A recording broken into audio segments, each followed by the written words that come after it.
ఒకానొక సమయంలో శ్రీ మహావిష్ణువు, చతుర్ముఖ బ్రహ్మ నేను గొప్ప అంటే నేను గొప్ప అని గొడవ పడుతున్నారు.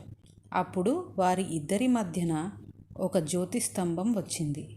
అది చూసిన వారిద్దరూ అన్నారు, మన ఇద్దరిలో ఎవరు గొప్ప అని తెలుసుకోవడానికి ఇది బాగా పనికి వస్తుంది.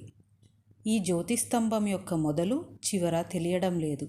చతుర్ముఖ బ్రహ్మ అన్నారు, నువ్వు దీని మొదలు కనిపెట్టు, నేను దీని చివర ఎక్కడ ఉందో కనిపెడతా. చతుర్ముఖ బ్రహ్మ హంసవాహనంలో దాని చివర కనుక్కోవడానికి పైకి వెళ్ళారు. శ్రీ మహావిష్ణువు వరాహ అవతారంలో భూమిని తవ్వుకుంటూ వెళ్ళారు. శ్రీ మహావిష్ణువు అనుకున్నారు, ఎంత వెళ్ళినా ఈ జ్యోతిస్తంభం యొక్క మొదలు కనిపించడం లేదు, అందుకని ఇది ఖచ్చితంగా పరబ్రహ్మం అని పైకి వచ్చి కూర్చున్నారు. చతుర్ముఖ బ్రహ్మ పైకి వెళుతూ ఎంత పైకి వెళ్ళినా కనపడటం లేదు. అప్పుడు పైనుంచి ఒక కేతకి పుష్పం కింద పడుతుంటే దాన్ని పట్టుకుని ఎక్కడి నుంచి వస్తున్నావని అడిగారు. కేతకి పుష్పం అంది, ఎవరో మహాభక్తుడు ఈయనపై వేశాడు, నేను జారి కింద పడ్డా, అప్పటి నుంచి పడుతూనే ఉన్నా. చతుర్ముఖ బ్రహ్మ అన్నారు, కొన్ని వేల సంవత్సరాల నుంచి పడుతున్నావా? నాకు ఎప్పటికీ కనబడుతుందో, నాకు ఒక సహాయం చేస్తావా? ఆ పుష్పం ఏం కావాలి అని అడిగింది.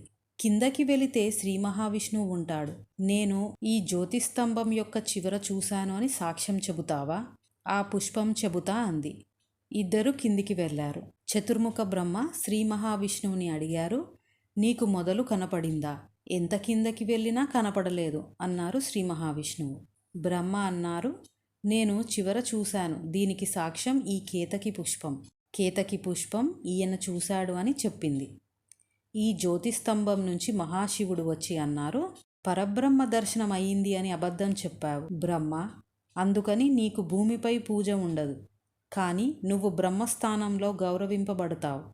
అంటే పూజ చేసే పూజారి బ్రహ్మస్థానం తీసుకున్నట్టు. ఈ కేతకి పుష్పం అబద్ధానికి సాక్ష్యం చెప్పినందుకు ఇది నా పూజకి పనికిరాదు. కేతకి పుష్పం బాధపడి శరణు వేడింది. మహాశివుడు అన్నారు, పూజకి పనికిరావు, కానీ నా భక్తులు నిన్ను ధరిస్తారు, అలానే నా గుడి ప్రాంగణంలో నిన్ను అలంకరణగా వాడుతారు. శ్రీ మహావిష్ణువు స్థితికారకుడు, సత్వగుణంతో ఉంటారు. చతుర్ముఖ బ్రహ్మ సృష్టికర్త, రజోగుణంతో ఉంటారు. మహాశివుడు లయకారుడు, తమోగుణంతో ఉంటారు. కానీ ఉన్నది ఒక్కటే పరబ్రహ్మం. మనకి అర్థమవడానికి ఈ ముగ్గురితో కథ నడిపిస్తారు. నాది నేను అనే అహంకార భావన మనలో ఉండకుండా వినయంతో మొదలు చివర అనేది లేదు, అంతటా ఉన్నది పరబ్రహ్మం అని మనం తెలుసుకోవాలి. ఇలా వినయం మనలో కలగడానికి మహాశివరాత్రి రోజు లింగార్చన, జ్యోతి దర్శనం చేయాలి. ఓం నమః శివాయ.